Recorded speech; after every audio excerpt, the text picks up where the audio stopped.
On my son Lucas's 18th birthday, I stood outside the home office. My mother-in-law, Margaret, was inside smirking at my husband. 18 years. We finally made it. Yeah, Then I heard him answer. finally. I walked in and set the tray on the coffee table, my voice soft. Me too.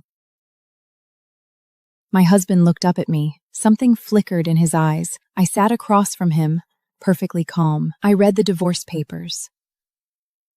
No issues. What's that supposed to mean?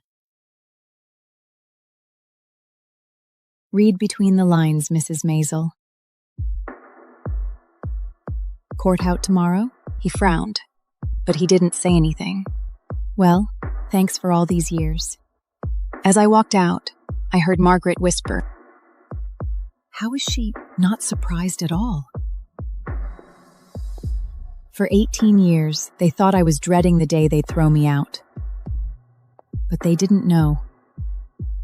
This was exactly what I had been waiting for. Tonight was Lucas's 18th birthday party. 4:30 a.m., my alarm went off as always. I started to prepare breakfast for the whole family. 6 a.m., Margaret came downstairs. She glanced at the breakfast table. This coffee is lukewarm. I told you, exactly 160 degrees. Did you even check? Same as always. Then the coffee beans were cheap. I said nothing. In 18 years, I had learned one thing. In this house, right and wrong never mattered. It was all about who said it. 10 o'clock a.m., I was at the banquet house, checking every detail. Flowers, lights, name cards, cake tables. 3 o'clock p.m., I returned home to change clothes. As I passed the study, I heard Margaret on the phone. Yeah, the divorce papers are ready. Today is the party. We can finalize it tomorrow. 18 years, thank God. 18 years. I had heard versions of that throughout my entire marriage. At first, it hurt me. Then I got used to it. Then one day, I started looking forward to it. 6 p.m. The party began. Champagne. Laughter. Camera flashes.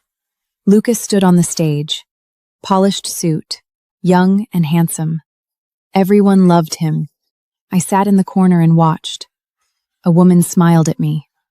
"Mrs. Maisel, your son is gorgeous. You must be so proud." I smiled back. Proud? Waking up before dawn, running the household, taking jabs from my mother-in-law, sleeping alone in the guest room. That was their version of a blessed life. Another guest leaned in.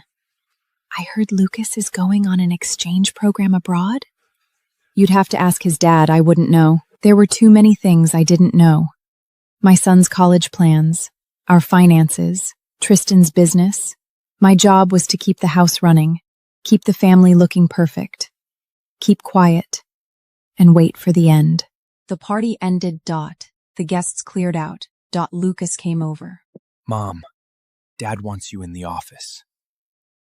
The office door was half open. I stepped in. Tristan sat behind the desk. Margaret sat on the couch. Tristan slid a file toward me. Divorce papers. Lucas is 18 now. You remember the deal. Of course I remembered. 18 years ago. My dad owed the mail-in $3 million. Tristan's grandfather made a deal with my dad. Have your daughter marry into this family. The debt goes away. According to the prenup, no assets. Lucas stays with me. Let's end this clean. Fine.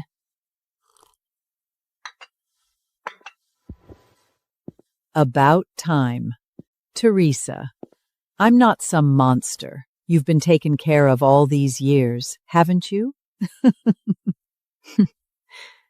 True. Your father owed $3 million. We took that hit for your family. If you hadn't married Tristan, where would you be now? Working as a janitor or at a gas station? Mom, enough. No, she needs to know. We did right by her for 18 years. I looked at her. That was always her math. She gave me a nice house, designer clothes, country club dinners. I should have been grateful. As for dignity and feelings, those were never part of the equation. You're right. I'll sign. Hmm. You need to clarify that it was Tristan who brought up the divorce, not me. What's the difference? Fine, whatever, just add it. With that settled, I signed my name. I let out a breath. Damn, it had taken too long.